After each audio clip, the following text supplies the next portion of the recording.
Hello everyone, ನಾನು ಸಂತ ಹೊರತೂರು. RCB ಈ ಹೆಸರು ಕೇಳಿದರೆ ಪ್ರತಿಯೊಬ್ಬರಿಗೂ ಕೂಡ ಈಗ ಇನ್ನೊಂದು 2 ದಿವಸದಲ್ಲಿ IPL ಸ್ಟಾರ್ಟ್ ಆಗ್ತಾಯಿದೆ. ಎಲ್ಲರಿಗೂ ಕೂಡ IPL ಬಂತು ಅಂದರೆ ಒಂಥರ ಹಬ್ಬ ಅಲ್ಲ. ಈಗೇನಾಗಿದ್ರೆ ಈ ಹಬ್ಬದಲ್ಲಿ ಇನ್ನೊಂದು ಖುಷಿ ಕೂಡ ಸೇರ್ಕೊಂಡಿದೆ. ಏನೆಂದರೆ ಇಷ್ಟು ದಿನ DRGO ಒಡೆತನದಲ್ಲಿದ್ದಂತಹ RCB ಈಗ ಆದಿತ್ಯ ಬಿರ್ಲಾ ಗ್ರೂಪ ಕೈ ಸೇರ್ತಾ ಇದೆ. ಅಂದರೆ ಇದು ಒಂದೇ ಕಂಪನಿ ಏನು ತಗೊಂಡಿಲ್ಲ, ಅದು ಕೂಡ RCB ನಿಮ್ಗೆ ಗೊತ್ತಿದೆ ಒಂದು ದೊಡ್ಡ ವ್ಯಾಲ್ಯೂಯೇಷನನ್ನು ಹೊಂದಿರತಕ್ಕಂತಹ ಒಂದು ಕಂಪನಿ. ಈ ಕಂಪನಿ ಸುಮಾರು ಒಂದು ದುಬಾರಿ ಕಂಪನಿ ಅಂತಲೇ ಈ ಇಡೀ IPLನಲ್ಲಿ ಕರ್ಸ್ಕೊಳ್ತಾ ಇತ್ತು.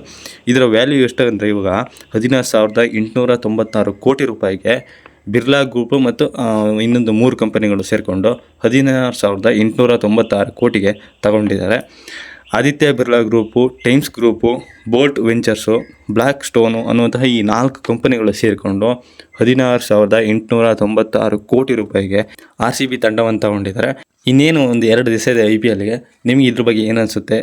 ಅಷ್ಟಲ್ಲ, ಇನ್ನು ಮುಂದೆ ಎಲ್ಲಾದರೂ ಕೂಡ ಈ ಜರ್ಸಿ ಇರ್ಬೋದು, ಯಾವುದೇ ರೀತಿಯದಿರೋದು ಕೂಡ ಈ 4 ಕಂಪನಿಗಳಿಂದ ಜಾಸ್ತಿ ಪ್ರಮೋಟನ್ನು ಮಾಡ್ಕೊಳ್ತಾ ಹೋಗ್ತಾರೆ.